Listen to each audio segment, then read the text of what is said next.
El teléfono sonó a las 10:15 de la noche.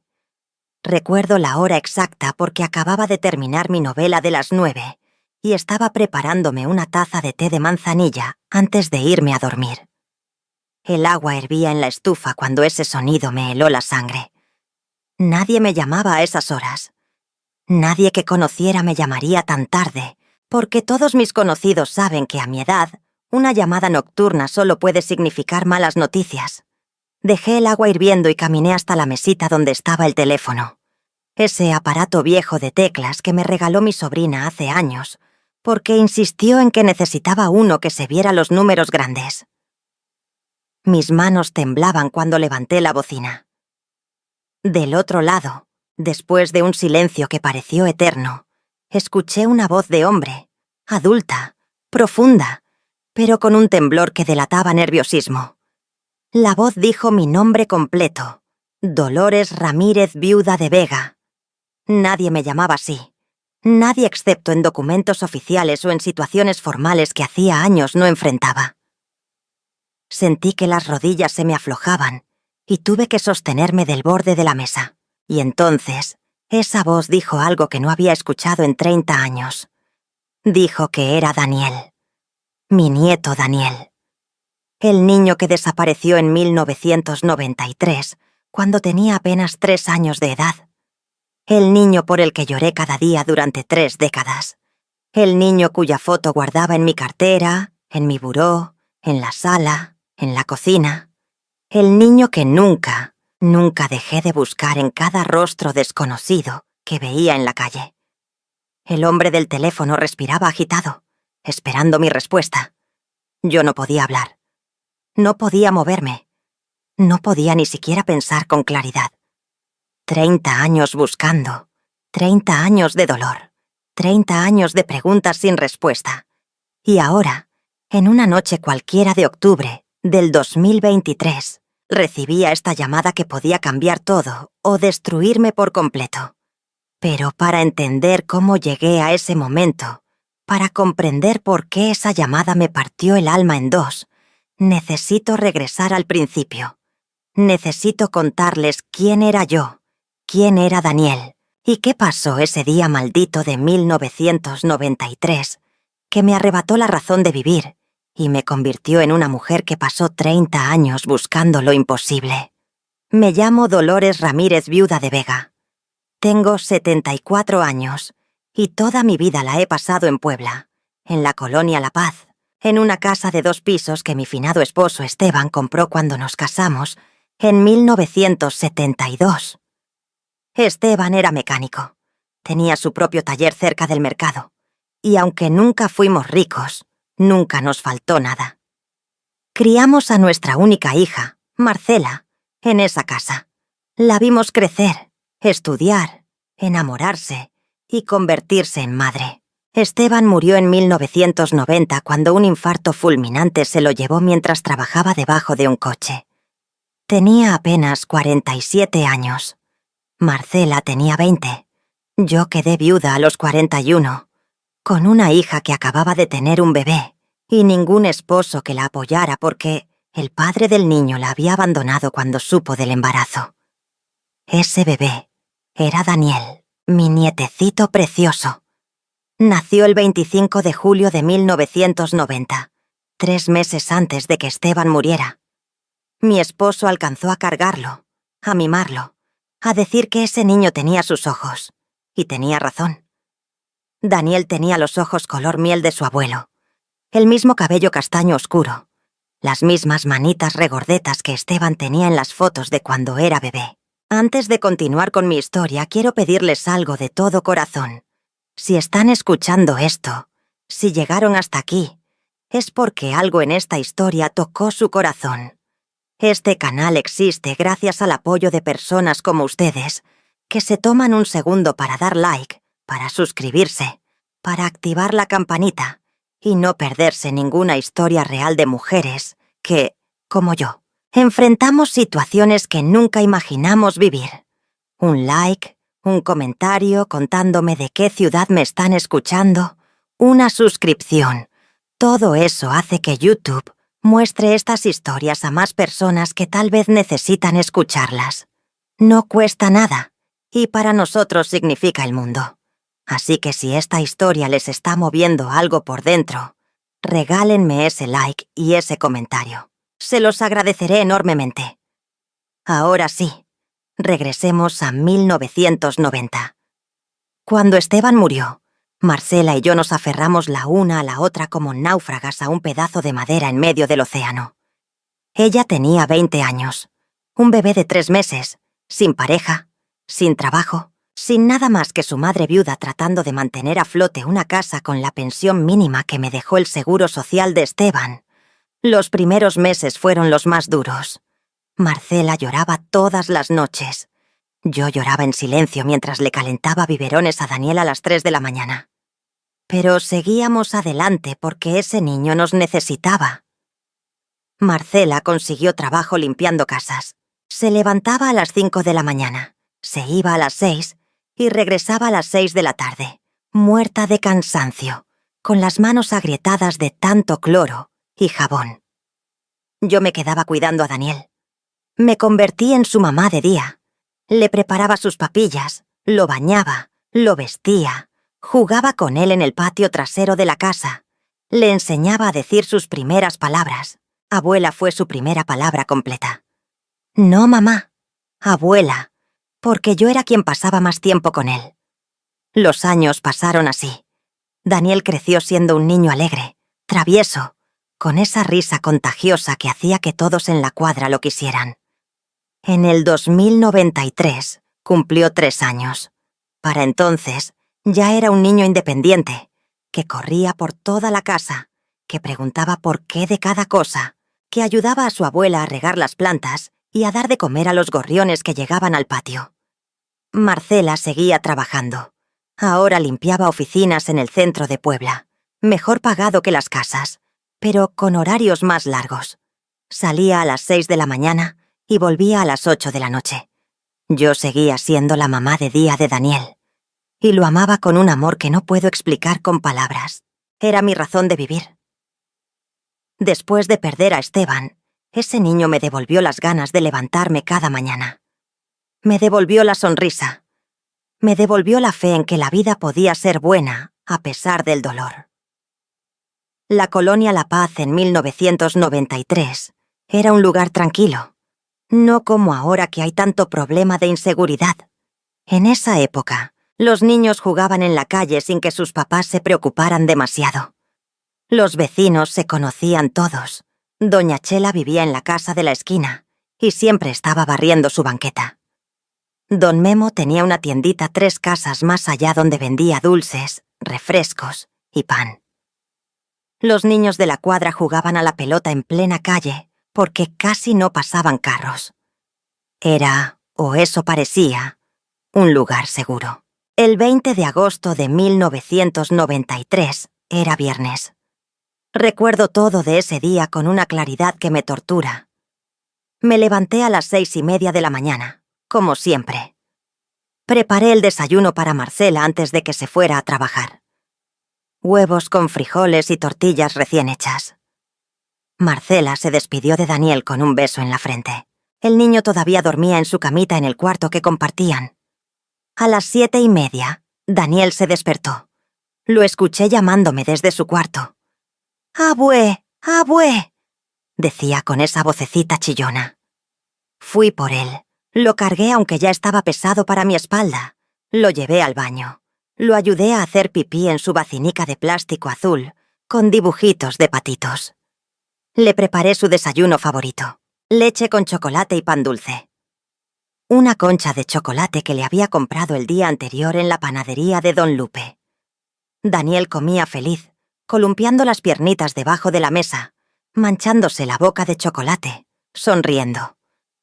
Después del desayuno jugamos un rato en la sala. Él tenía unos carritos de plástico que le fascinaban. Hacía el ruido del motor con la boca y corría los carritos por todo el piso de la sala. A las 11 de la mañana le di permiso de salir a jugar al patio. Teníamos un patio trasero con piso de cemento, cercado por paredes altas, donde él podía jugar tranquilo. Pero ese día, Daniel me pidió algo diferente. Me dijo que quería jugar en la calle con los otros niños. Vi que afuera estaban Juanito y Pablito, los hijos de doña Chela, jugando con una pelota. Daniel los veía por la ventana con esos ojitos suplicantes. Le dije que no, que jugara en el patio. Pero insistió. Lloró. Hizo un berrinche. Y yo, Dios me perdone, yo cedí. Le dije que podía salir, pero solo por un ratito, y que no se fuera más allá de la casa de doña Chela, que yo estaría vigilándolo desde la puerta, que a la menor cosa entrara corriendo a la casa. Daniel salió corriendo, feliz, con su pelotita de hule en las manos. Se fue directo con Juanito y Pablito. Los tres empezaron a jugar enfrente de nuestra casa. Yo me quedé parada en el marco de la puerta, viéndolos. Los veía perfectamente. Estaban a menos de 10 metros de mí. Doña Chela también estaba afuera, regando sus plantas, vigilando a sus hijos. Me distraje. Solo un momento. Entré a la cocina porque se me estaba quemando el arroz que tenía en la lumbre para la comida. No pude haber estado más de 3 minutos adentro. 3 minutos. 180 segundos que me robaron a mi nieto para siempre. Cuando regresé a la puerta, Daniel no estaba. Juanito y Pablito seguían jugando con la pelota. Doña Chela seguía regando sus plantas, pero Daniel había desaparecido. Al principio no me asusté. Pensé que habría entrado corriendo a la casa por otra puerta o que estaría en el patio trasero. Lo llamé. «Daniel», gritaba. «Danielito, mi amor, ven acá». Nada. Revisé la casa completa. El patio, los cuartos, el baño, hasta debajo de las camas pensando que estaba jugando a las escondidas. Nada. Salí corriendo a la calle. Le pregunté a doña Chela si había visto a Daniel. Ella me miró confundida y me dijo que hacía un rato estaba jugando con sus hijos, pero que luego ya no lo vio. Le pregunté a Juanito. El niño de apenas 5 años me dijo que Daniel se había ido caminando hacia la esquina porque vio a un señor con un carrito de helados. Un señor con un carrito de helados. Corrí hacia la esquina. No había ningún carrito de helados. No había ningún señor. No había Daniel. Empecé a gritar su nombre por toda la calle. Los vecinos empezaron a salir de sus casas. Me ayudaron a buscarlo. Tocamos todas las puertas de la cuadra. Revisamos patios, azoteas, cocheras. Nada. Daniel se había esfumado como si la tierra se lo hubiera tragado. Alguien llamó a la policía. Llegaron 2 patrullas después de lo que me pareció una eternidad, pero que probablemente fueron 20 minutos. Los oficiales me hicieron preguntas. ¿Cómo iba vestido Daniel? Llevaba una playera roja con un dibujo de un dinosaurio y sus pantaloncitos de mezclilla azul. Sus tenis blancos con rayas rojas. ¿Qué edad tenía? 3 años. 3 años recién cumplidos. ¿Desde cuándo había desaparecido? Hacía media hora. Solo media hora y ya sentía que me estaba muriendo. Llamé a Marcela a su trabajo. No teníamos celulares en esa época. Tuve que llamar al número de la oficina donde trabajaba. Le dijeron que se pusiera al teléfono. Cuando le conté lo que había pasado, escuché cómo se desmoronaba del otro lado de la línea. Me dijo que ya iba para la casa. Cortó. Yo me quedé ahí, parada con el teléfono en la mano, sintiendo que mi mundo se acababa. Marcela llegó 1 hora después. Llegó llorando, gritando, preguntando cómo había pasado. Yo no podía responderle. No podía ni siquiera mirarla a los ojos. Era mi culpa. Yo lo había dejado salir. Yo me había distraído. Yo había perdido a su hijo. Marcela me abrazó llorando, y las 2 caímos al suelo en medio de la sala, aferradas la una a la otra, mientras los policías seguían buscando afuera y los vecinos formaban grupos de búsqueda. Esa fue la última vez que vi a Daniel. Un niño de 3 años con una playera roja de dinosaurio que salió a jugar a la calle y nunca regresó. Y yo, su abuela que lo amaba más que a su propia vida, fui la responsable de perderlo. Los días siguientes fueron una nebulosa de dolor y desesperación. La policía inició una investigación. Entrevistaron a todos los vecinos. Pusieron retenes en las salidas de la ciudad. Distribuyeron volantes con la foto de Daniel por toda Puebla. Su carita sonriente, con esos ojitos color miel, empezó a aparecer en postes de luz, en tiendas, en camiones, en todos lados. Marcela y yo no dormíamos. Ella pasaba los días recorriendo las calles de Puebla buscándolo. Yo me quedaba en la casa esperando una llamada, cualquier noticia. El teléfono se convirtió en mi peor enemigo y mi mejor amigo al mismo tiempo. Cada vez que sonaba, el corazón me daba un vuelco pensando que podían ser noticias de Daniel. Pero nunca eran las noticias que esperábamos. La policía investigó la historia del carrito de helados, pero nadie más había visto a ese supuesto señor. Algunos vecinos dijeron que sí había pasado un vendedor de helados esa mañana, pero más temprano, como a las 9, y que no era ningún desconocido, sino don Fermín, que llevaba años vendiendo helados en la colonia. Buscaron a don Fermín y lo interrogaron. El pobre hombre, que tenía como 60 años, lloró diciendo que él no se había llevado a ningún niño, que ese día sí había pasado por la colonia, pero a las 9 de la mañana, no a las 11. Empezaron a surgir teorías, que si Daniel se había ido caminando solo y se había perdido, que si alguien se lo había robado para pedir rescate, que si algún desconocido se lo había llevado. Cada teoría era peor que la anterior. Yo no podía comer, no podía dormir. Solo podía pensar en mi nietecito asustado, llorando, preguntándose dónde estaba su abuela, por qué no iba por él. Pasó una semana sin noticias, después 2, después un mes. La policía empezó a perder interés. Nos dijeron que ya habían hecho todo lo posible, que seguramente alguien se había llevado a Daniel lejos de Puebla, que era probable que nunca lo encontráramos. Esas palabras me destrozaron. Marcela entró en una depresión profunda. Dejó de trabajar. Dejó de comer. Se pasaba los días encerrada en su cuarto, abrazada a la ropita de Daniel, llorando sin parar. Yo tenía que ser fuerte por las dos. Tenía que seguir buscando. No podía darme el lujo de derrumbarme porque, si yo me derrumbaba, ya nadie buscaría a Daniel. Así que seguí. Salía todos los días a pegar volantes. Iba a la delegación a presionar a los policías para que siguieran investigando. Hablaba con periodistas para que publicaran la historia. Aparecí en el noticiero local rogando que si alguien había visto a Daniel, que por favor nos avisara. Pasaron los meses. La historia de Daniel dejó de ser noticia. Los volantes que pegábamos eran arrancados o se caían con la lluvia. La gente empezó a olvidar, pero yo no podía olvidar. Cada día que pasaba era una tortura. Cada noche soñaba con él. Soñaba que lo encontraba jugando en un parque. Soñaba que tocaban la puerta y era él, regresando a casa. Soñaba que todo había sido una pesadilla horrible y que me despertaría para encontrarlo durmiendo en su camita. Pero siempre despertaba a la realidad. Daniel no estaba. Y cada día que pasaba, las probabilidades de encontrarlo vivo disminuían. Al año de su desaparición, Marcela tomó una decisión que me partió el corazón. Me dijo que no podía seguir viviendo en Puebla, que esa casa, esa colonia, esa ciudad, le recordaban demasiado a Daniel, que necesitaba irse, empezar de nuevo en otro lado, porque si se quedaba se iba a volver loca.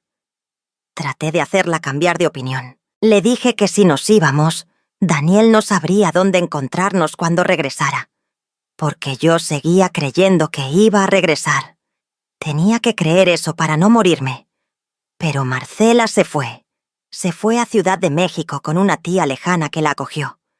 Me rogó que me fuera con ella. Pero yo no podía.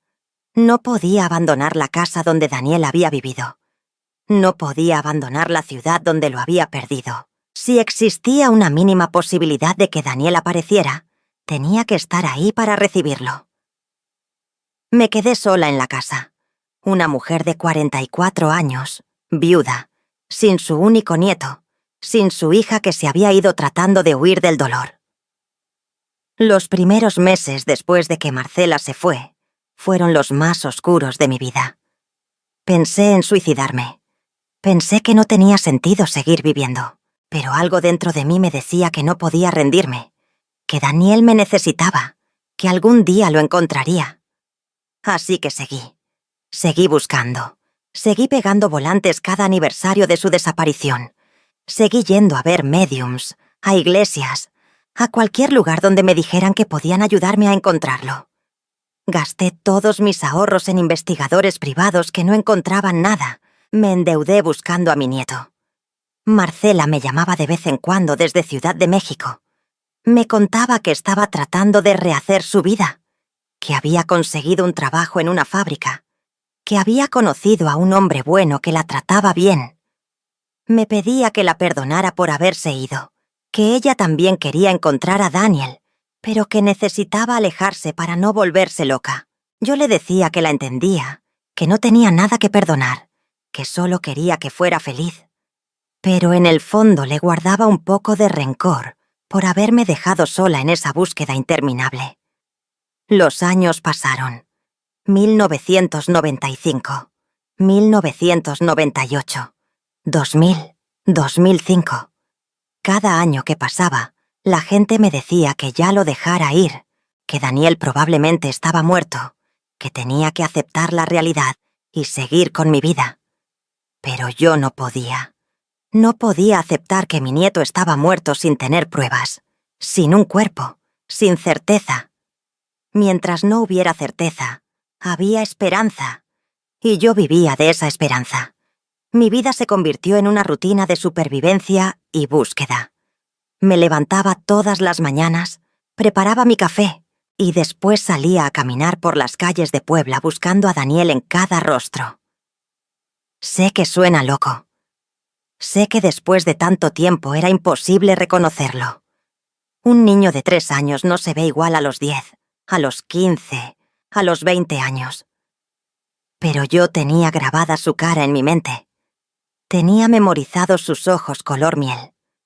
Pensaba que si lo veía, algo dentro de mí sabría que era él.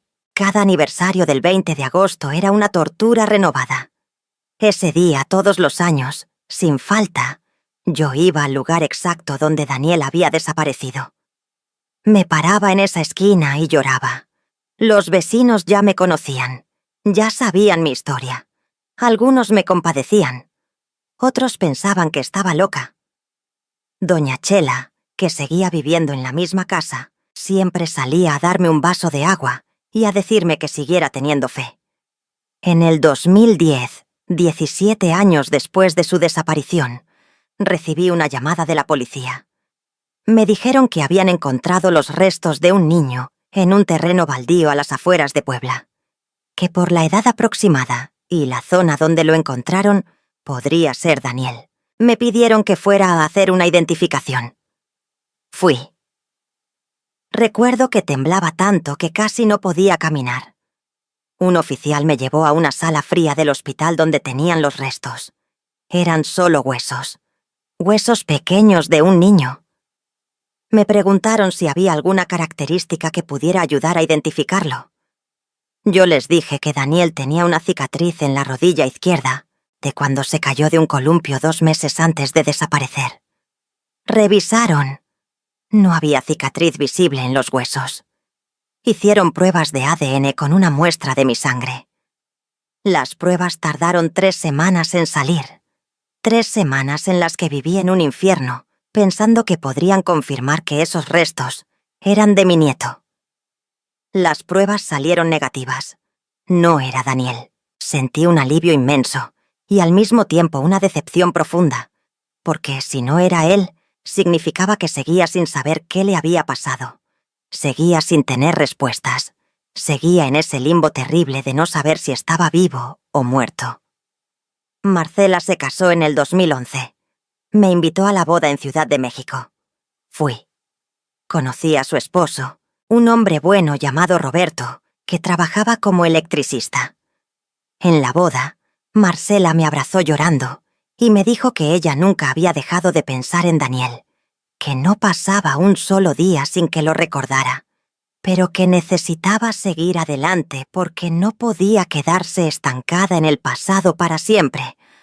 Yo le dije que lo entendía, y en parte lo entendía, pero yo no podía hacer lo mismo. Yo no podía seguir adelante. Mi vida se había detenido el 20 de agosto de 1993. En el 2013, Marcela tuvo otro hijo, un niño al que llamó Miguel. Me mandó fotos. Era un bebé hermoso. Me invitó a conocerlo. Fui a Ciudad de México y cargué a mi nuevo nieto. Sentí ternura por él, por supuesto que sí. Pero no era lo mismo. No era Daniel. Nada ni nadie podía llenar el vacío que Daniel había dejado en mi corazón. Los años siguieron pasando.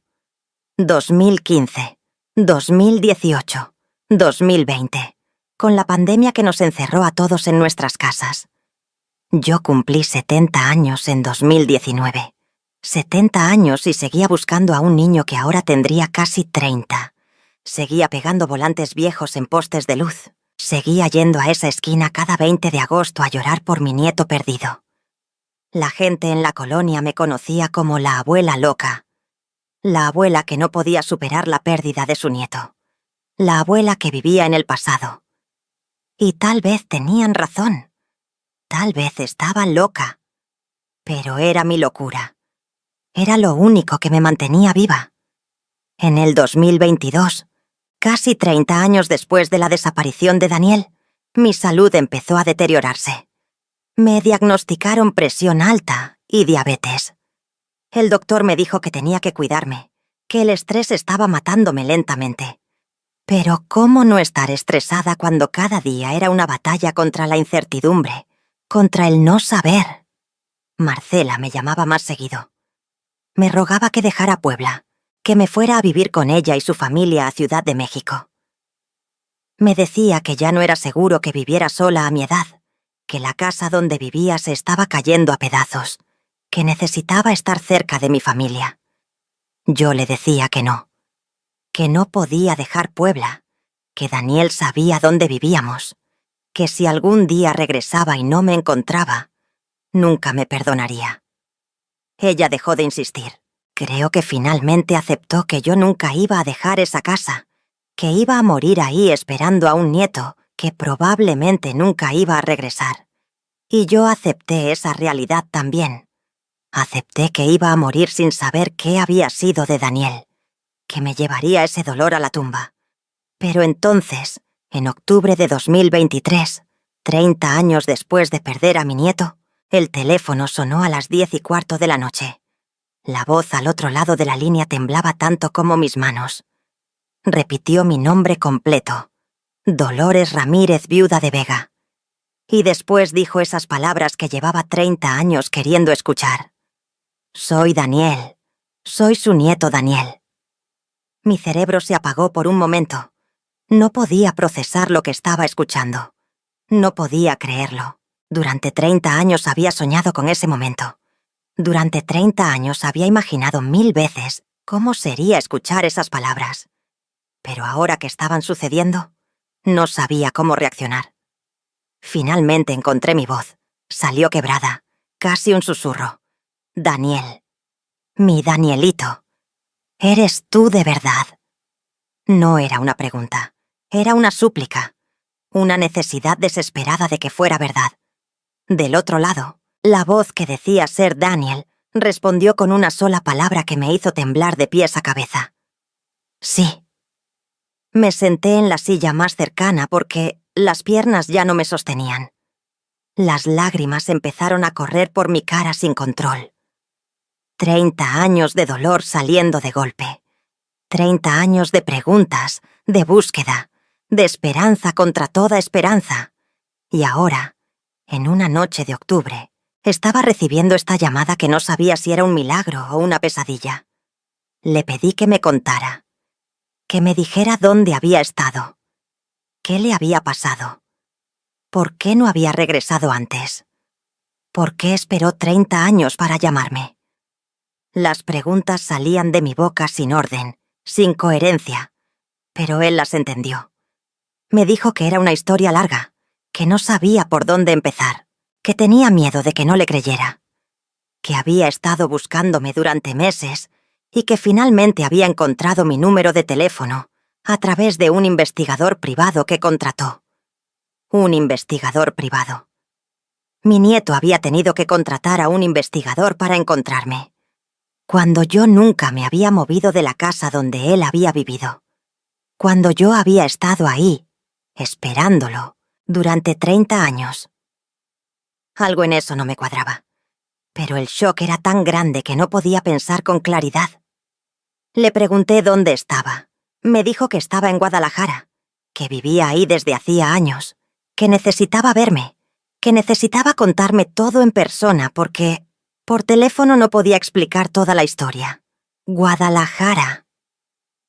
Mi nieto estaba en Guadalajara, a apenas unas horas de distancia en autobús. Todos estos años buscándolo por cielo, mar y tierra, y resulta que estaba en otra ciudad de México, viviendo su vida mientras yo me consumía en dolor. Le dije que sí, que viniera, que lo estaba esperando, que no me importaba la hora, el día, las circunstancias, que solo quería verlo con mis propios ojos, confirmar que era real, que no era un sueño, que no era una pesadilla.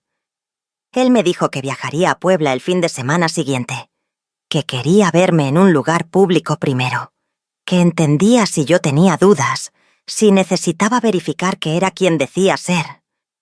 Me propuso que nos viéramos en el Parque Central un sábado a las 4 de la tarde. Cuando colgó el teléfono, me quedé sentada en la penumbra de mi sala, con el teléfono todavía en la mano, tratando de procesar lo que acababa de pasar. Había esperado 30 años por esta llamada. 30 años. Y ahora que había sucedido, no sabía si estaba feliz, aterrada, confundida o todo al mismo tiempo.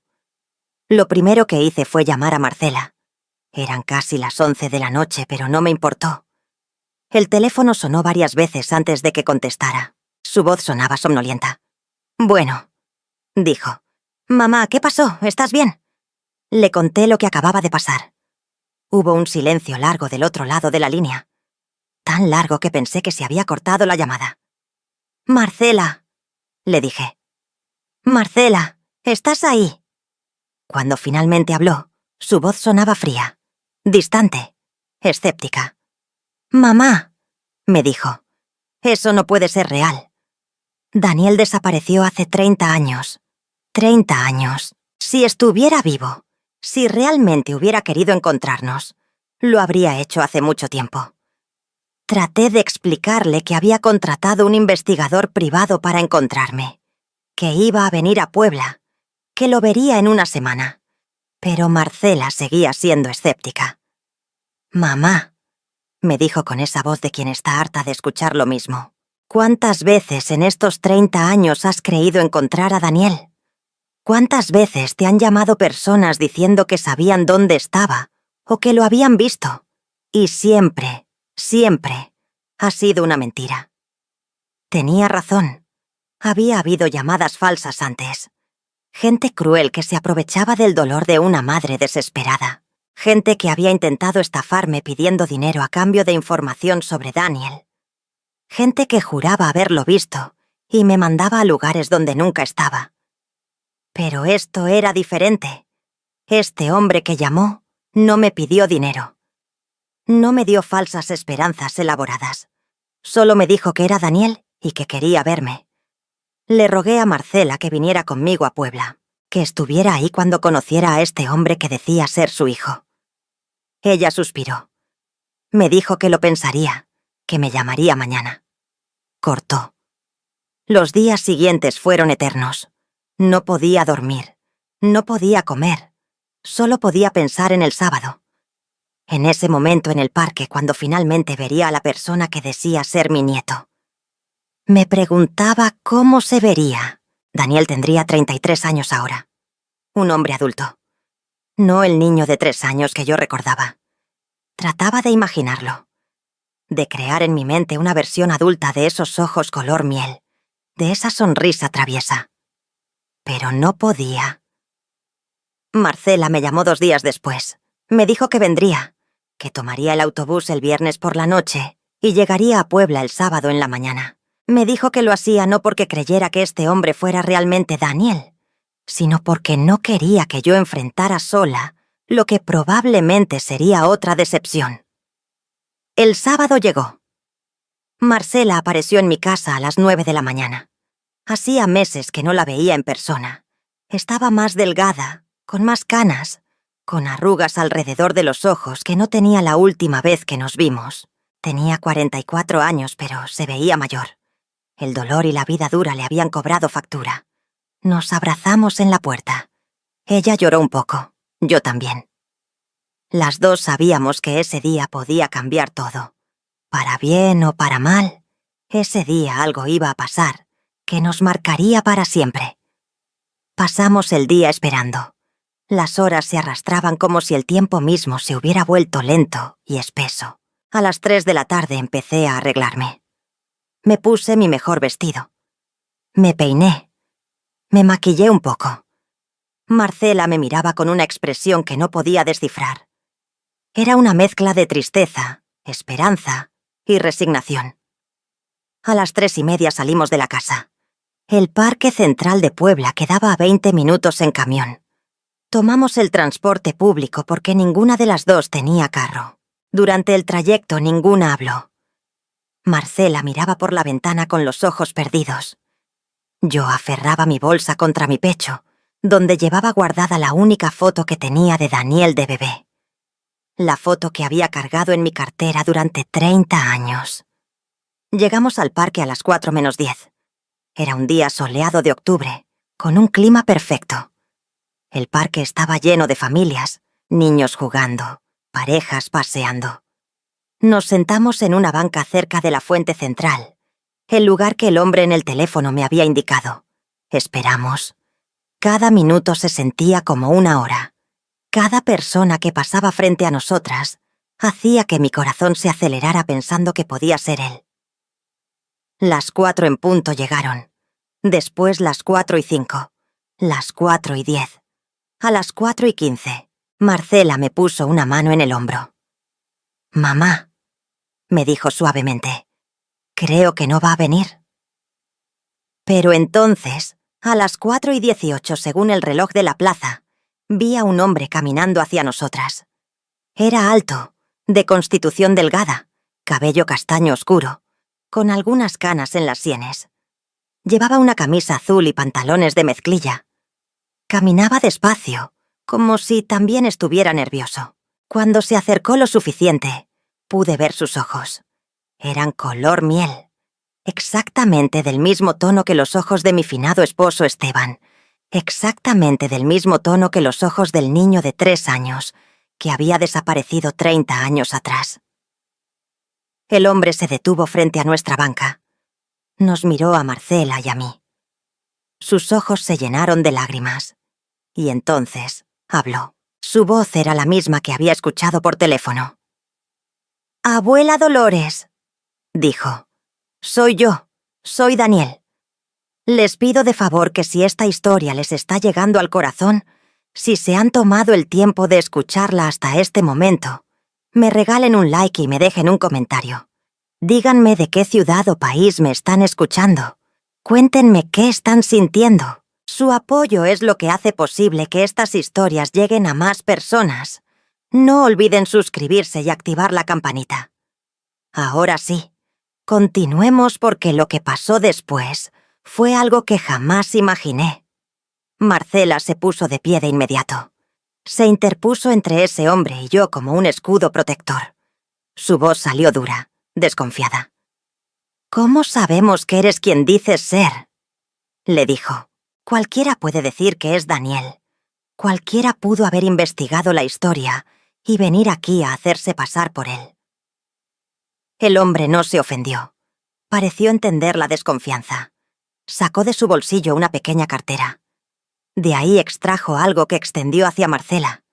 Era una foto vieja, amarillenta, doblada en las esquinas. Marcela la tomó con manos temblorosas. La miró. Su cara cambió por completo. Era una foto de Daniel de bebé. La misma foto que yo llevaba en mi bolsa. la misma que había guardado durante 30 años. Pero había algo más en esa foto. En la parte de atrás, con mi letra, estaba escrito: Daniel, 6 meses, con su mamá Marcela. Navidad 1990. Esa foto había estado en la cartera de mi finado esposo, Esteban. La había llevado consigo hasta el día que murió. Después de su muerte, yo no la encontré. Busqué en todas sus cosas, pero esa foto específica nunca apareció. Había asumido que se había perdido o quedado en algún lado. Pero ahí estaba, en manos de este hombre que decía ser Daniel. Marcela me entregó la foto con manos temblorosas. La tomé y la estudié. Era real.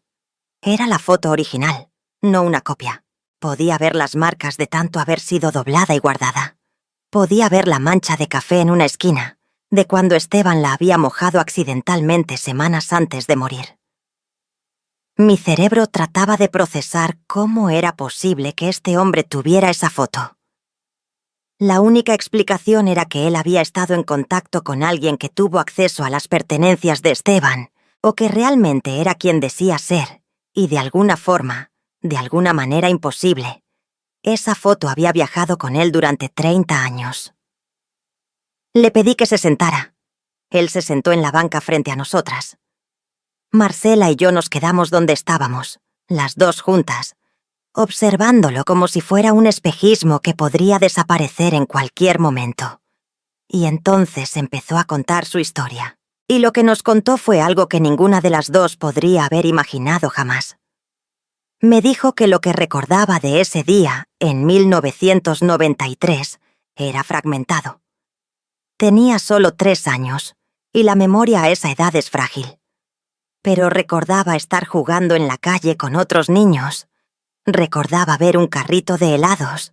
Recordaba caminar hacia él. Y después recordaba estar en un coche, llorando, gritando por su abuela. El hombre que lo tomó no era el vendedor de helados. Era alguien que aprovechó la distracción del momento para llevárselo. Daniel no recordaba su cara. No recordaba cómo se veía. Solo recordaba que el hombre le dijo que me había mandado por él, que yo le había pedido que lo llevara a comprar un helado más grande. Él, siendo un niño de 3 años, creyó. Cuando se dio cuenta que el hombre lo estaba alejando de la colonia, empezó a llorar. El hombre lo amenazó. Le dijo que si gritaba, si hacía escándalo, algo malo le pasaría a su abuela y a su mamá.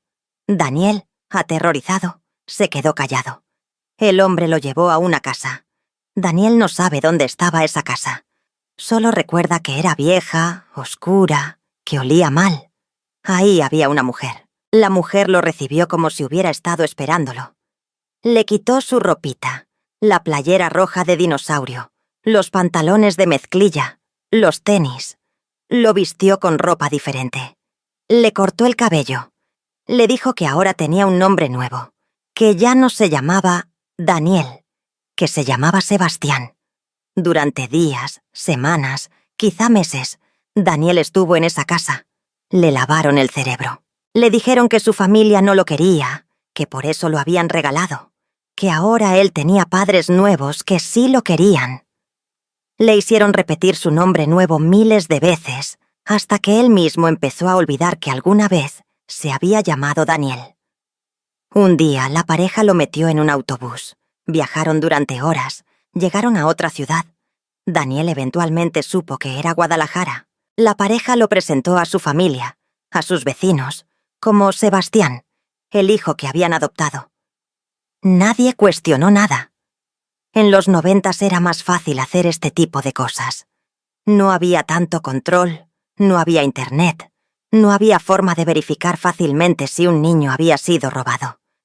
Daniel, ahora Sebastián, creció con esa pareja.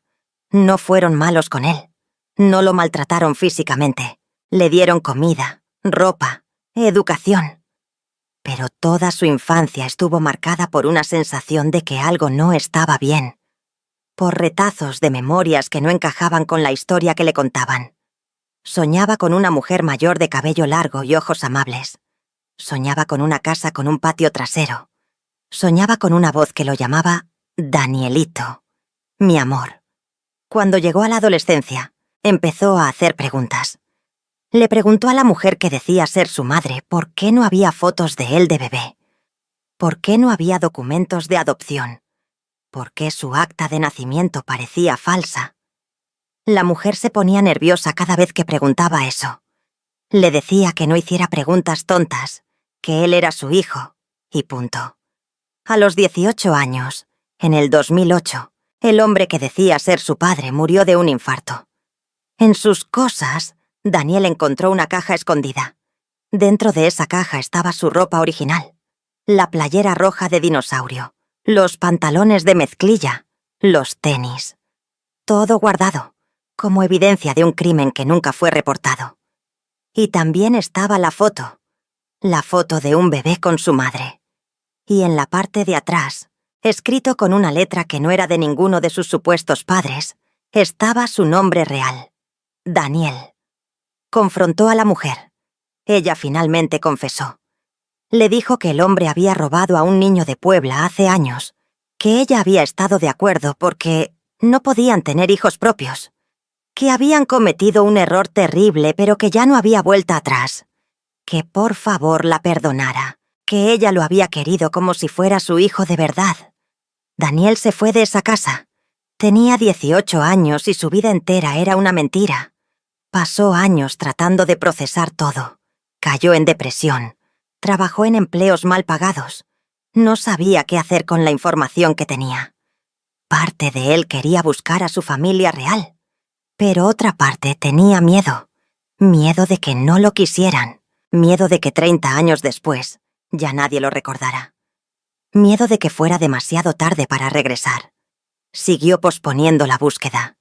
Se distraía con trabajo, con relaciones que nunca funcionaban, con una vida que nunca lo hacía realmente feliz. Pero la foto siempre estuvo con él. La cargó en su cartera durante 15 años. Y el nombre, Daniel, nunca lo olvidó del todo. Hace un año, en 2022, tuvo un hijo. Una niña hermosa. Cuando la cargó por primera vez, algo se rompió dentro de él. Se dio cuenta de que su hija merecía conocer a su familia real. Merecía saber de dónde venía. Y él merecía saber la verdad de su historia. Contrató a un investigador privado. Le dio la poca información que tenía. Un nombre, Daniel. Una ciudad, Puebla. Una colonia, La Paz. Una fecha aproximada de desaparición, 1993. El investigador trabajó durante meses. Finalmente encontró reportes viejos de un niño desaparecido que encajaba con la descripción. Encontró mi nombre. Encontró mi dirección. Encontró mi número de teléfono. Y por eso llamó. Por eso estaba ahí ese sábado de octubre en el Parque de Puebla. Porque finalmente había reunido el valor para buscar la verdad. Porque necesitaba saber si yo era su abuela. Si Marcela era su madre. Si su vida entera había sido el resultado de un crimen horrible cometido 30 años atrás. Cuando terminó de contar su historia, Marcela y yo estábamos llorando. Las dos abrazadas, temblando, tratando de procesar todo lo que acabábamos de escuchar. Era demasiado. Era horrible. Era desgarrador. Y al mismo tiempo, era esperanzador. Porque si todo lo que este hombre decía era verdad, significaba que Daniel estaba vivo, que había sobrevivido, que después de 30 años de búsqueda, yo finalmente lo había encontrado. Pero había algo que todavía necesitábamos saber, algo que no podíamos confirmar solo con una historia y una foto vieja. Necesitábamos pruebas, necesitábamos certeza. Marcela fue la primera en hablar. Su voz salió temblorosa pero firme. «Necesitamos hacer una prueba de ADN», le dijo. «Necesitamos estar seguras. No podemos solo basarnos en una historia por muy convincente que sea. Necesitamos pruebas científicas». Daniel asintió. Dijo que lo entendía, que él también quería estar seguro, que había vivido toda su vida en la incertidumbre y que finalmente quería respuestas definitivas. Dijo que se haría cualquier prueba necesaria. Le pedí su número de teléfono. Se lo di a Marcela para que coordinara los detalles de la prueba de ADN. Había laboratorios en Puebla que podían hacerla. Nos dijeron que los resultados tardarían aproximadamente 2 semanas en estar listos. 2 semanas. Después de 30 años, 2 semanas parecían nada. Pero al mismo tiempo, parecían una eternidad. Porque en esas 2 semanas, yo viviría en un limbo terrible entre la esperanza y el miedo. Entre la posibilidad de que este hombre fuera realmente mi nieto y la posibilidad de que fuera solo otro impostor, aprovechándose de mi dolor. Antes de despedirnos ese día, hice algo que no pude evitar. Me acerqué a ese hombre, a ese posible Daniel, y lo abracé. Lo abracé fuerte, como había querido abrazar a mi nieto durante 30 años. Él me devolvió el abrazo. Podía sentir cómo también temblaba. Podía sentir su corazón latiendo acelerado contra mi pecho. En ese abrazo sentí algo. No puedo explicarlo con palabras. Fue una sensación visceral, profunda, de que había algo familiar en él, como si mi cuerpo reconociera algo que mi mente todavía no podía confirmar. Cuando nos separamos, lo miré a los ojos. Esos ojos color miel. Y en ese momento supe en mi corazón que él era mi Daniel. Mi nietecito que había perdido 30 años atrás, pero no podía confiar solo en mi corazón. Había esperado demasiado. Había sido decepcionada demasiadas veces. Necesitaba la confirmación científica. Necesitaba que una prueba de laboratorio me dijera lo que mi corazón ya sabía. Las 2 semanas siguientes fueron las más largas de mi vida. Bueno, las más largas después de los primeros días de la desaparición de Daniel en 1993. Cada día era una montaña rusa emocional. En las mañanas me despertaba llena de esperanza, convencida de que finalmente había encontrado a mi nieto. En las tardes, las dudas me asaltaban. Pensaba en todas las veces que había sido engañada antes, en todas las falsas pistas que había seguido durante 30 años. Marcela se quedó conmigo esa semana. No quiso regresar a Ciudad de México hasta saber los resultados. Las 2 nos hicimos compañía en esa espera angustiante. Por las noches, nos sentábamos en la sala y hablábamos de Daniel. Del Daniel niño que recordábamos. De sus travesuras, de su risa, de cómo le gustaban las conchas de chocolate y cómo corría por el patio persiguiendo a los gorriones. Daniel, el hombre, nos llamó un par de veces durante esas 2 semanas. Nos preguntaba cómo estábamos. Nos contaba más detalles de su vida. Nos habló de su hija, que se llamaba Emma y tenía apenas 1 año. Nos mostró una foto por un mensaje que le mandó a Marcela. Era una bebita hermosa con los mismos ojos color miel.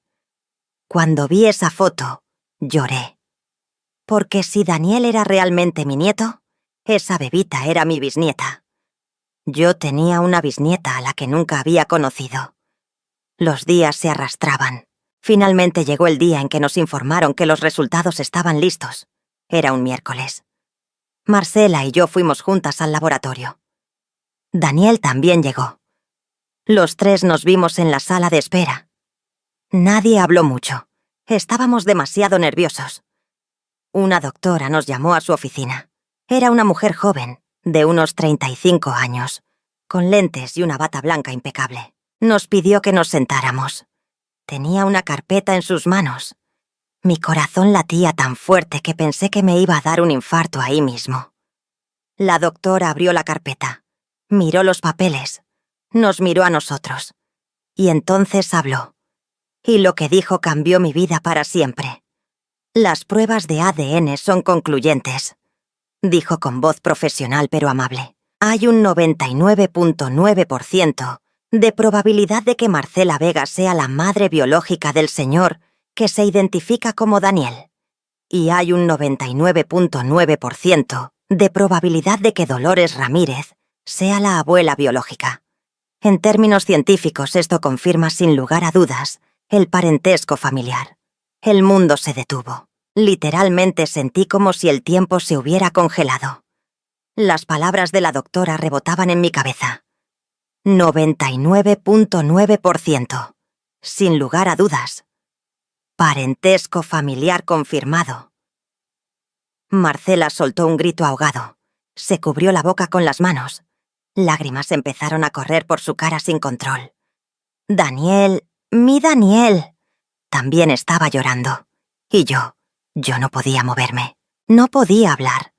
Solo podía quedarme sentada ahí, dejando que la realidad de lo que acababa de escuchar penetrara en mi ser. Después de 30 años. 30 años de búsqueda, de dolor, de esperanza perdida y recuperada 1000 veces. 30 años de ser la abuela loca que no podía superar la pérdida de su nieto. Después de todo ese tiempo, finalmente tenía la respuesta que había buscado toda mi vida. Daniel estaba vivo. Daniel estaba ahí. Mi nieto, el niño que desapareció cuando tenía 3 años, ahora era un hombre de 33 que me miraba con esos ojos color miel que yo nunca había olvidado. Marcela fue la primera en moverse. Se levantó de su silla y caminó hacia Daniel. Lo abrazó. Los dos se quedaron ahí, madre e hijo reunidos, después de 3 décadas, llorando en los brazos del otro. Yo los veía sin poder reaccionar todavía. Era demasiado. Era abrumador. Era un milagro que no podía procesar completamente. Finalmente me levanté. Caminé hacia ellos. Daniel me vio acercarme y extendió un brazo hacia mí. Me uní al abrazo. Los 3 juntos, una familia rota que finalmente se había vuelto a encontrar, llorando 30 años de dolor, de pérdida, de preguntas sin respuesta que finalmente habían encontrado su cierre. No sé cuánto tiempo estuvimos así abrazados. La doctora nos dejó tener nuestro momento. Cuando finalmente nos separamos, los 3 estábamos empapados en lágrimas. Pero eran lágrimas diferentes a las que había llorado durante 30 años. No eran lágrimas de desesperación. Eran lágrimas de alivio, de alegría, de gratitud. Salimos del laboratorio en una especie de trance. Marcela y Daniel caminaban juntos, hablando, tratando de recuperar 30 años perdidos en una sola conversación. Yo iba detrás, observándolos, sin poder dejar de pensar en que esto era real, que no estaba soñando, que mi nieto había regresado. Fuimos a un restaurante cerca del laboratorio. Ninguno tenía hambre, pero necesitábamos estar juntos, seguir procesando lo que había pasado. Nos sentamos en una mesa al fondo. Pedimos café para los 3, y ahí, en ese restaurante común y corriente de Puebla, empezamos a reconstruir una relación que había sido violentamente arrancada 30 años atrás. Daniel nos habló más de su vida. Nos contó que trabajaba como técnico en computadoras en Guadalajara, que se había casado hacía 2 años con una mujer llamada Patricia, que Patricia sabía toda la historia y que ella había sido quien finalmente lo había empujado a buscar a su familia real. Nos mostró más fotos de su hija Emma. Nos prometió que pronto nos la traería para que la conociéramos. Marcela le contó sobre su vida, sobre cómo la desaparición de Daniel la había destruido, sobre cómo tuvo que huir a Ciudad de México para no volverse loca, sobre cómo eventualmente rehizo su vida, se casó, tuvo otro hijo, pero que nunca, nunca lo había olvidado, que no pasaba un solo día sin pensar en él. Y yo les conté sobre los 30 años de búsqueda, sobre los volantes que pegué por toda Puebla, sobre los investigadores privados que contraté, sobre las noches que pasé despierta mirando su foto y preguntándome dónde estaba, si estaba vivo, si me recordaba. Les conté sobre cómo me había convertido en la abuela loca de la colonia, sobre cómo la esperanza había sido lo único que me mantuvo viva todos estos años. Pasamos horas en ese restaurante, hablando, llorando, riendo a veces cuando surgían recuerdos graciosos. Fue terapéutico, fue doloroso, fue hermoso. Fue todo a la vez. Cuando finalmente salimos, ya era de noche. Daniel tenía que regresar a Guadalajara al día siguiente. Tenía responsabilidades, trabajo, una familia esperándolo. Pero prometió que regresaría pronto, que ahora que nos había encontrado, no iba a dejarnos ir, que iba a recuperar el tiempo perdido. Esa noche, cuando Marcela y yo regresamos a la casa, las dos nos quedamos sentadas en la sala sin hablar mucho. Estábamos agotadas emocionalmente, pero había una paz en el ambiente que no había sentido en 30 años. Una sensación de que finalmente, algo se había resuelto. Marcela se quedó una semana más en Puebla. Los 2 días siguientes, Daniel vino a visitarnos antes de regresar a Guadalajara. Vino a la casa donde había vivido de bebé. Caminó por los cuartos, se sentó en el patio trasero donde yo solía jugar con él. Tocó las paredes como si tratara de recuperar memorias que su mente consciente había olvidado, pero que tal vez su cuerpo recordaba. Le mostré el cuarto que había sido suyo. Todavía tenía algunas de sus cosas. La cama pequeña donde dormía. Algunos juguetes que nunca pude tirar. Su ropa de bebé guardada en cajas. Daniel las abrió con manos temblorosas. Sacó una playera diminuta. La olió. Y dijo algo que me partió el corazón. «Huele a ti, abuela. Huele a casa». Lloramos otra vez. Parecía que no hacíamos más que llorar estos días. Pero eran lágrimas necesarias. Eran el duelo de 30 años que finalmente podía procesarse. Era el dolor saliendo para dar paso a la sanación. Antes de irse, Daniel me prometió que volvería pronto con Patricia y Emma, que quería que conociera a su familia, que quería que Emma conociera a su bisabuela. Yo le dije que lo estaría esperando, que ahora que lo había encontrado, tenía una razón más fuerte que nunca para seguir viviendo. Cuando se fue, lo abracé en la puerta de la casa. Le dije que lo amaba, que nunca había dejado de amarlo, que todos estos años había estado esperándolo. Él me dijo que él también me amaba, que aunque sus memorias conscientes de esos 3 años eran borrosas, algo dentro de él siempre había sabido que tenía una abuela que lo quería con todo su corazón.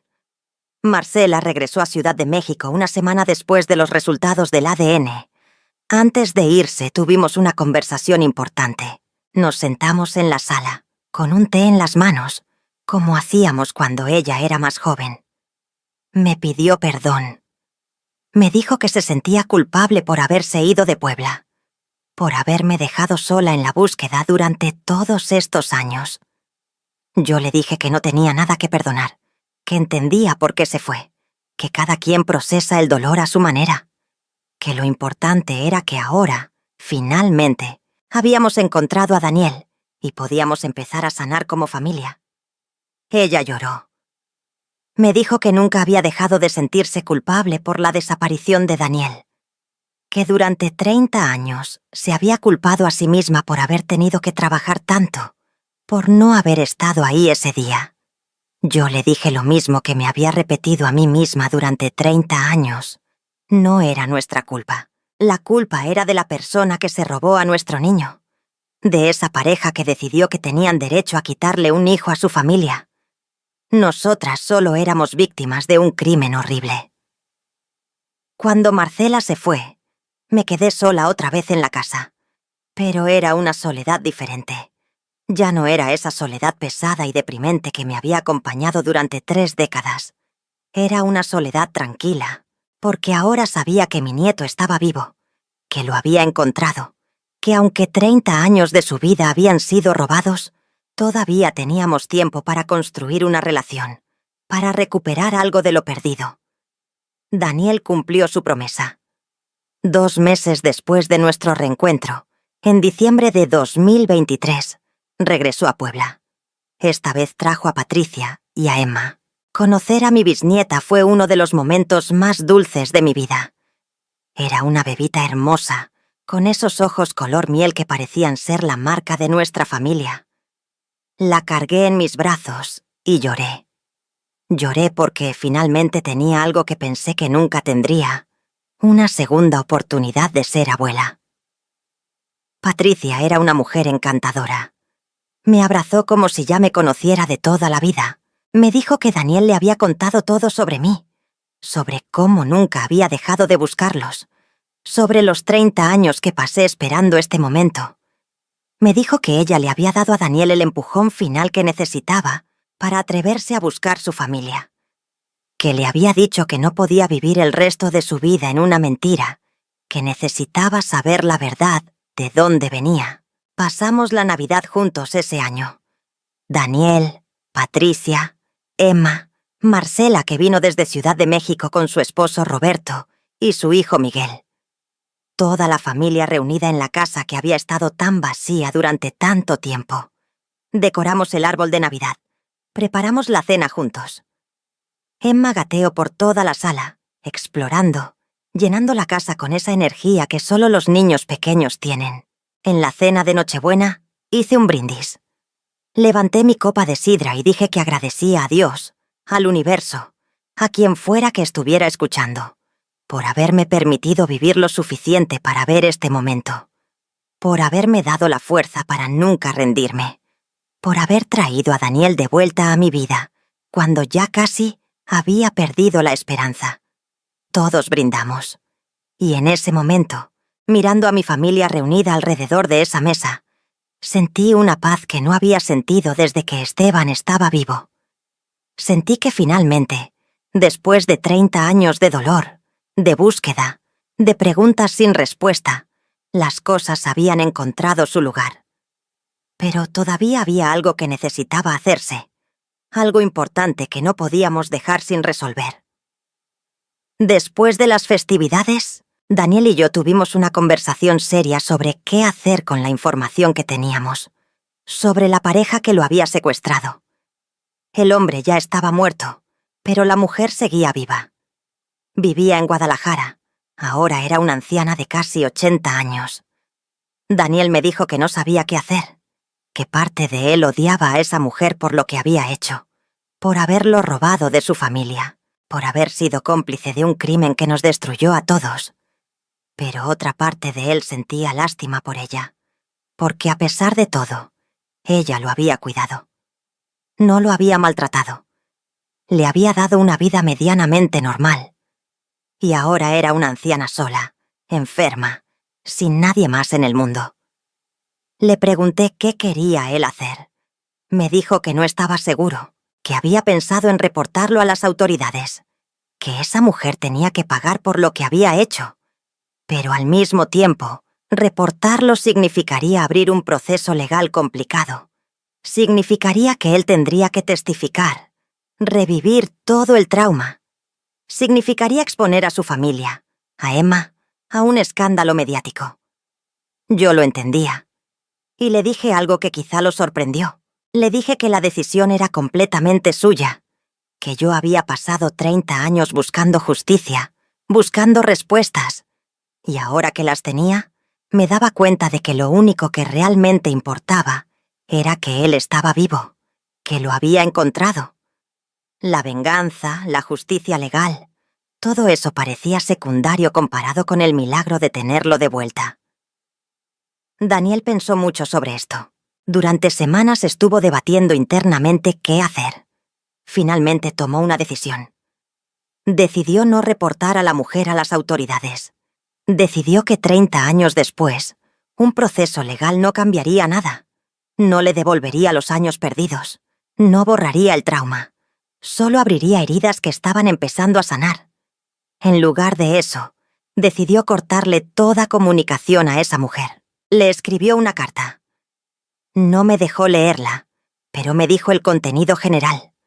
Le dijo que sabía la verdad, que había encontrado a su familia real, que nunca la perdonaría por lo que hizo, que gracias a ella había perdido 30 años con su verdadera familia, pero que no iba a dedicar más energía a odiarla, que simplemente iba a seguir con su vida, reconstruyendo lo que ella y su esposo habían destruido.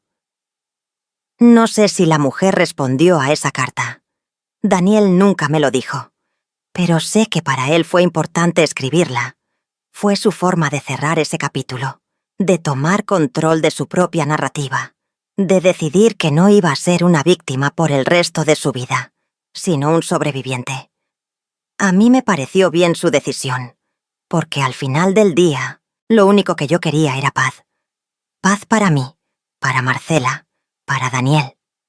30 años de dolor ya eran suficientes.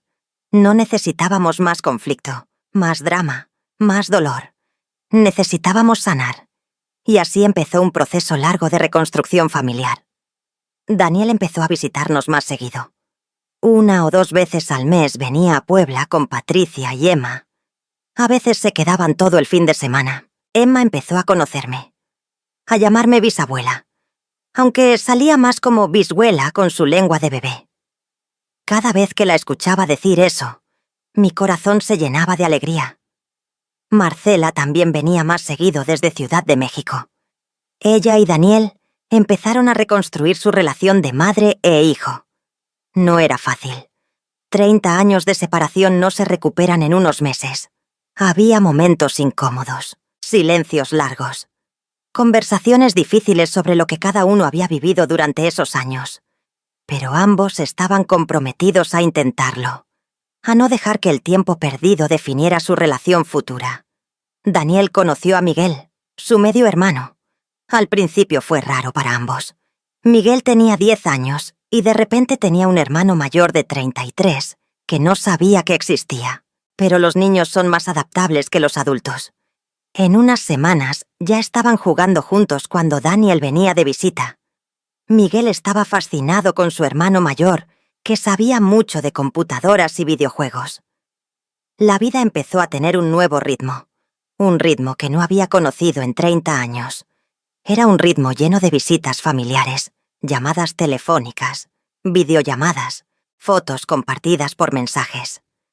Era una familia tratando de funcionar después de haber sido brutalmente rota 3 décadas atrás. No era perfecto. Había días difíciles.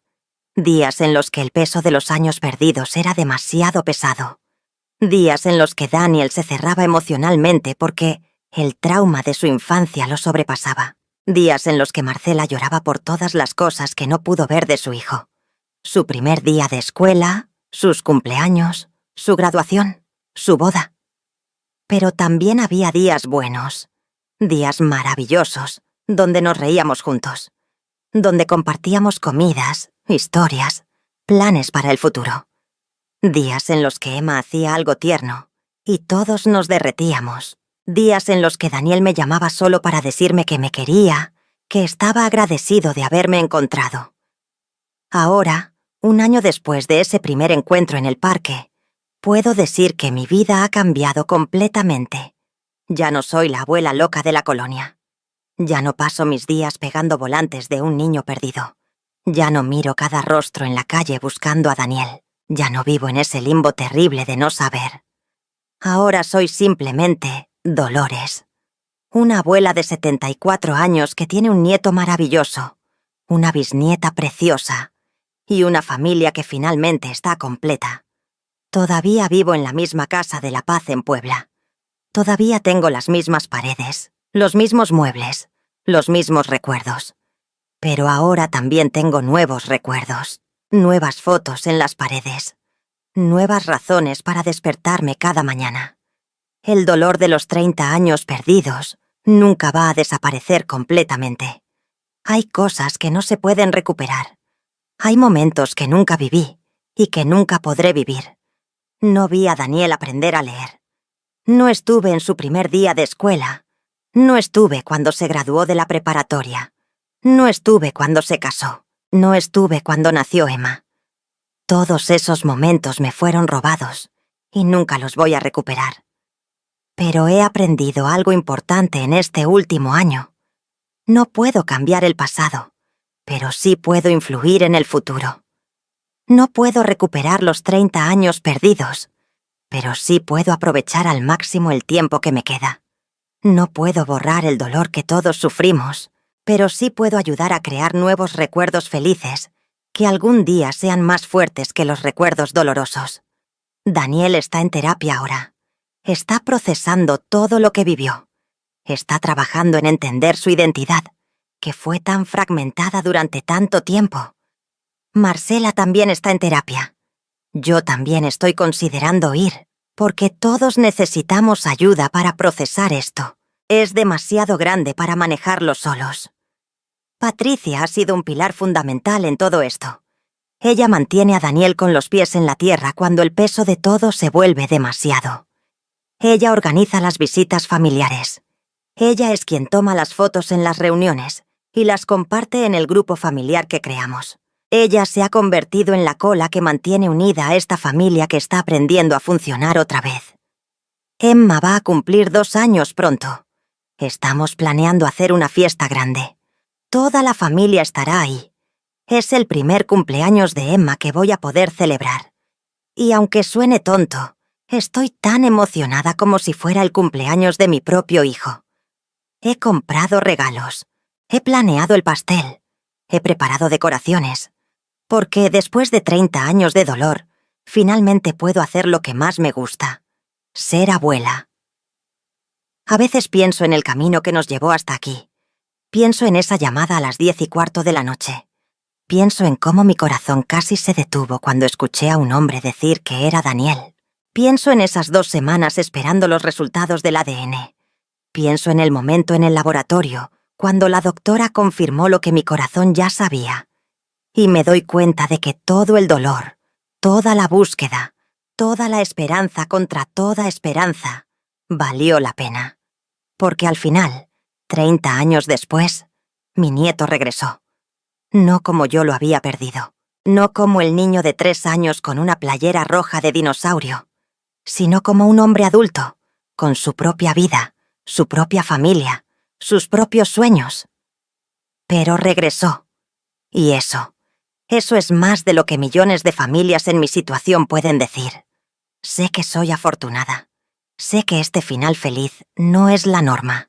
Sé que hay miles, millones de madres y abuelas que nunca recuperan a sus hijos perdidos, que nunca tienen las respuestas que yo tuve, que mueren sin saber qué pasó con sus seres queridos.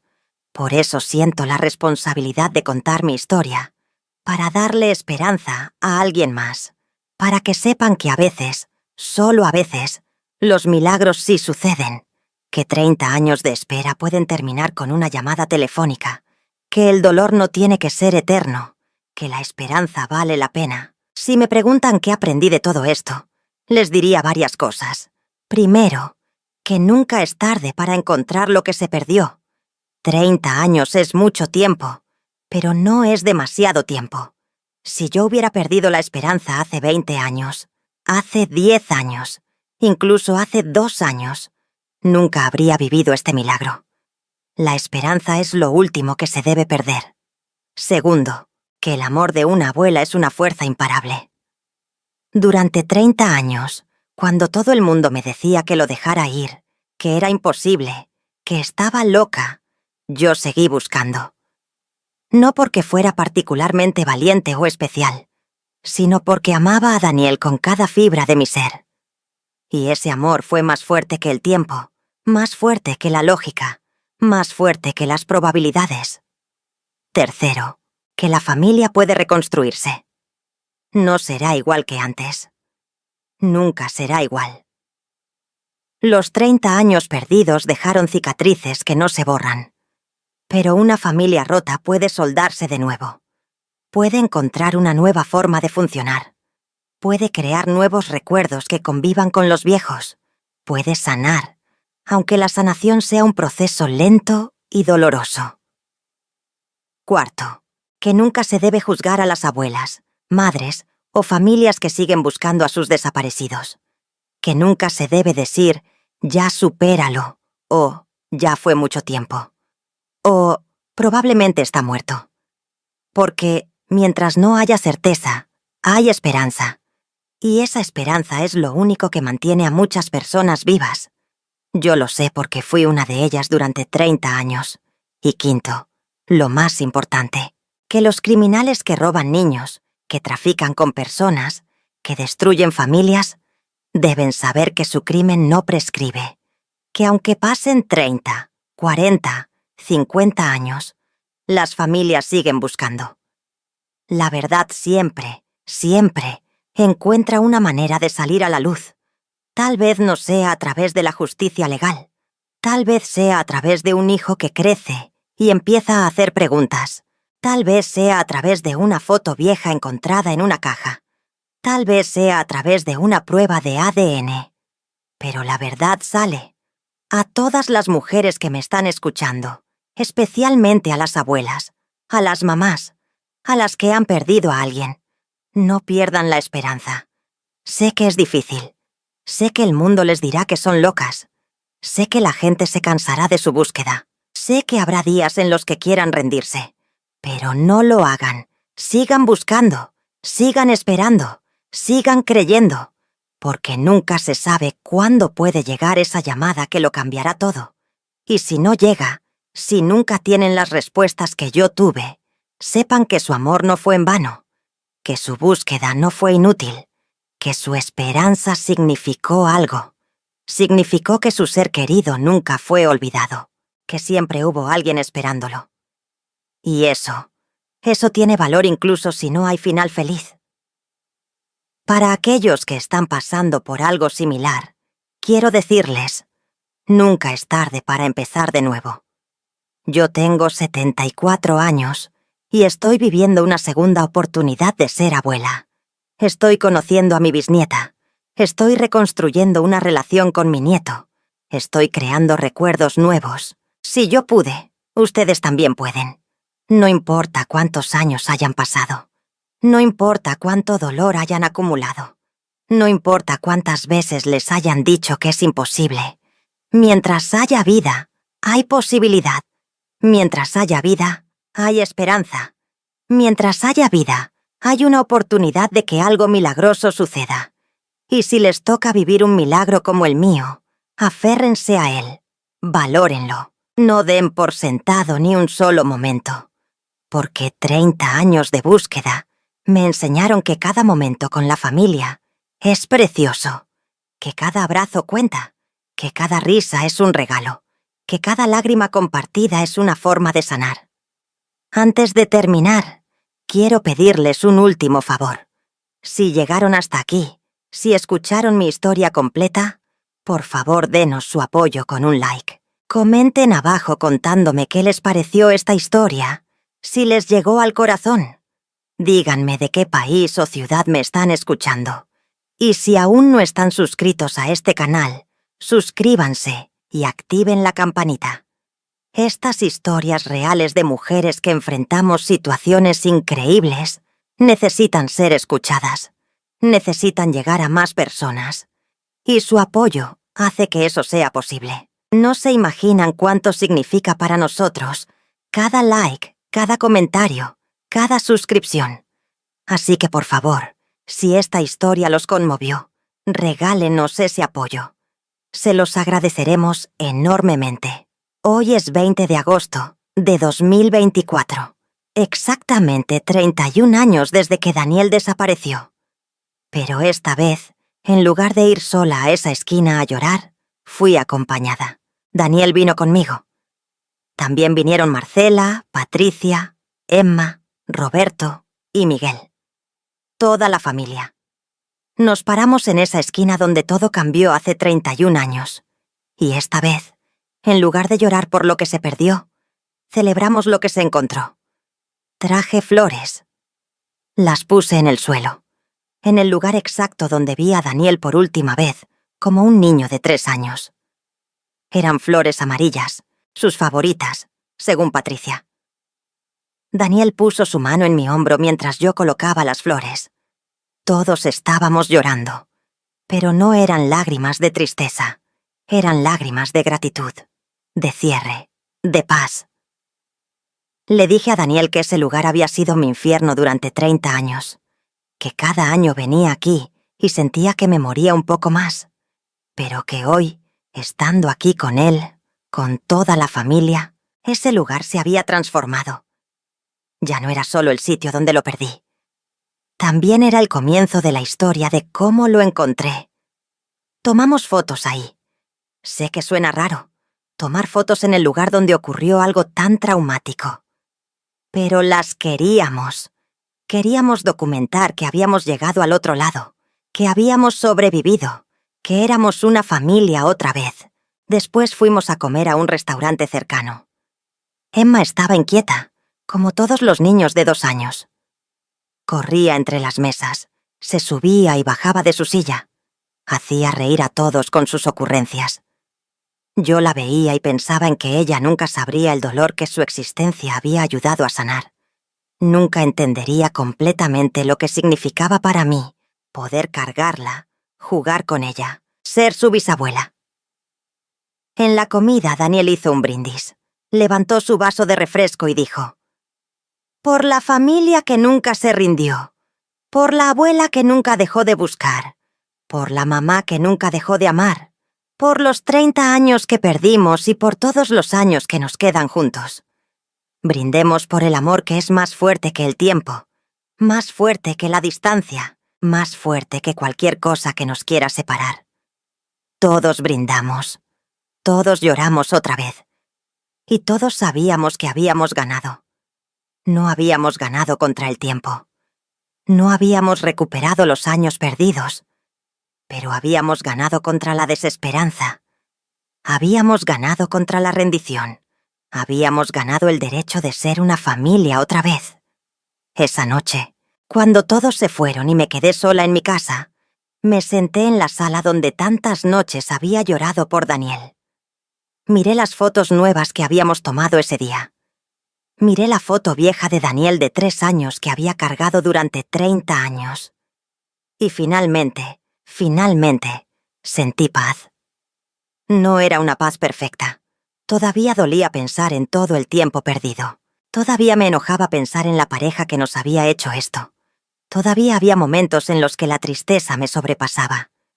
Pero era paz de todos modos. Era la paz de saber que al final, contra todo pronóstico, mi nieto había regresado. Y con esa paz, por primera vez en 31 años, dormí toda la noche sin pesadillas, sin despertarme a las 3 de la mañana gritando el nombre de Daniel, sin soñar que lo buscaba y no lo encontraba. Por primera vez en 3 décadas, dormí tranquila, porque sabía dónde estaba mi nieto. Sabía que estaba vivo. Sabía que estaba bien. Y sabía que, aunque los años nos habían robado mucho, no nos habían robado el futuro. Así que mi mensaje final para todos los que me escuchan es este: nunca pierdan la fe. Nunca dejen de buscar. Nunca dejen que el tiempo les robe la esperanza. Porque yo soy la prueba viviente de que los milagros existen. De que 30 años de dolor pueden terminar con una llamada telefónica. De que nunca, nunca, nunca es demasiado tarde para que algo maravilloso suceda. Mi nombre es Dolores Ramírez, viuda de Vega. Tengo 74 años. Vivo en Puebla. Y después de 30 años de búsqueda incansable, finalmente encontré a mi nieto. Esta es mi historia. Esta es mi verdad. Este es mi milagro. Y si yo pude vivir este milagro, ustedes también pueden. No importa cuánto tiempo haya pasado. No importa cuántas veces les digan que es imposible. Sigan creyendo. Sigan buscando. Sigan amando. Porque el amor de una abuela, el amor de una madre, el amor de una familia, es la fuerza más poderosa del universo. Y ese amor nunca, nunca se rinde. Gracias por escuchar mi historia. Gracias por acompañarme en este viaje. Y recuerden, nunca es tarde. Nunca es demasiado tarde. Para nada. Que Dios los bendiga a todos.